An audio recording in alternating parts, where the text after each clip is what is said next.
America's public health system is in the crosshairs, and the resulting fallout could affect millions of lives. At the center of this unfolding crisis is Health and Human Services Secretary Robert F. Kennedy Jr., whose controversial record on vaccines is fueling a wave of resignations, firings, and dramatic policy shifts in the nation's most critical health agencies. But here's where it gets controversial. Are these moves protecting Americans or putting them in danger? Wednesday's abrupt dismissal of Dr. Susan Monarez, who only recently took the helm as director of the Centers for Disease Control and Prevention, CDC, set alarm bells ringing throughout the medical community. To make matters worse, several other senior CDC leaders stepped down the same day, rocking an organization long hailed as the gold standard for public health leadership. The timing is striking, given that the agency just endured a tragic shooting at its Atlanta headquarters and widespread layoffs imposed by Kennedy's stewardship at HHS. The result? An institution once renowned for its expertise and stability now faces uncertainty, depleted resources, and shaken morale. Health professionals didn't mince words. Dr. Robert Steinbrook of the nonprofit Public Citizen called the shakeup reckless and a disaster for evidence-based policy. Dr. Tina Tan, head of the Infectious Diseases Society of America, warned that draining experienced CDC staff seriously weakens the U.S.'s ability to respond to outbreaks and bioterror threats, especially as we approach peak respiratory virus season. And this is the part most people miss. As the administration continues to gut the CDC, Americans are left more exposed to public health crises than ever before. Monarez's ousting didn't happen in a vacuum. Reports suggest she faced persistent pressure from Kennedy's inner circle, especially Deputy Chief of Staff Stephanie Speer, over vaccine policies. She reportedly resisted controversial plans that might connect immunizations and autism, despite no scientific evidence for such a link. Her lawyers publicly accused Kennedy and HHS of wielding public health policy as a political weapon, risking countless lives. Even more contentious, Monarez hadn't resigned or received her dismissal directly from the White House before news broke, prompting officials to issue a formal termination statement that highlighted her lack of alignment with the administration's Making America Healthy Again agenda. This isn't just about leadership turnover.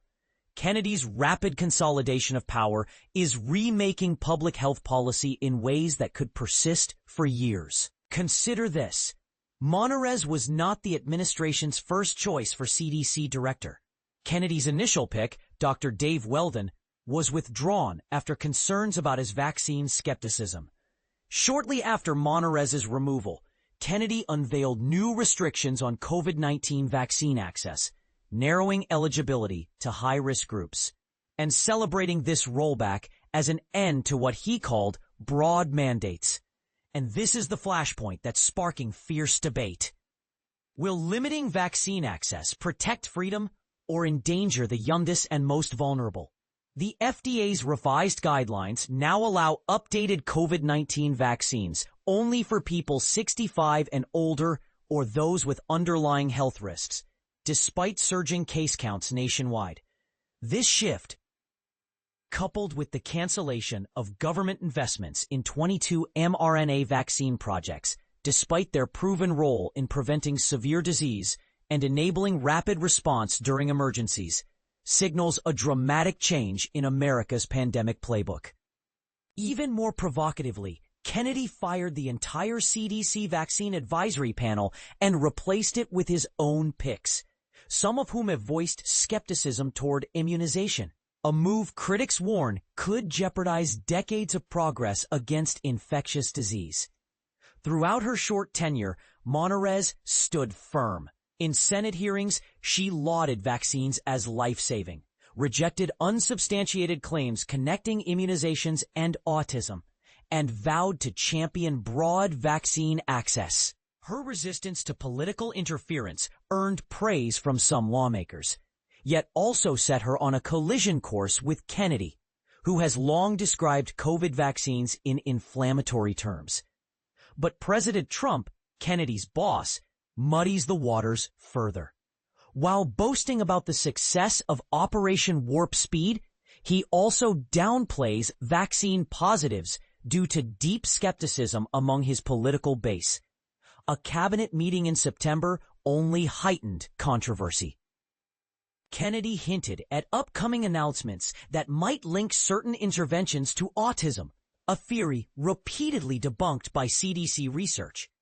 Trump supported his stance, suggesting that something artificial must be causing the condition.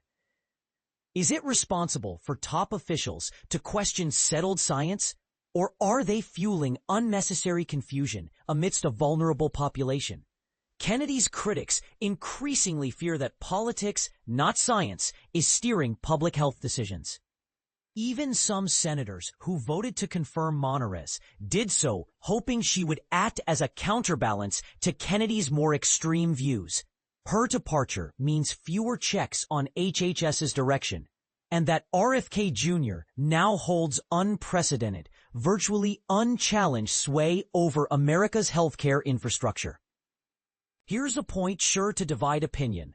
Kennedy's stance against unhealthy lifestyles does echo sound medical advice, but his tendency to imply that chronic disease deaths from COVID-19 are largely self-inflicted has sparked outsized criticism from health advocates who say it unfairly blames victims.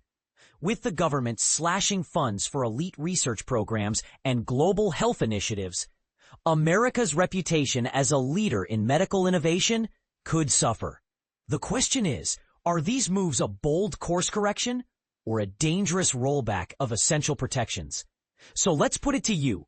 Do you believe Kennedy's reshaping of public health policy is long overdue, or a reckless gamble that puts science, progress, and lives at risk? Should vaccine access be restricted, or does that cross the line? Where should the authority lie? Political leaders or independent experts? Dive into the comments and let's debate. Your perspective could shape what happens next.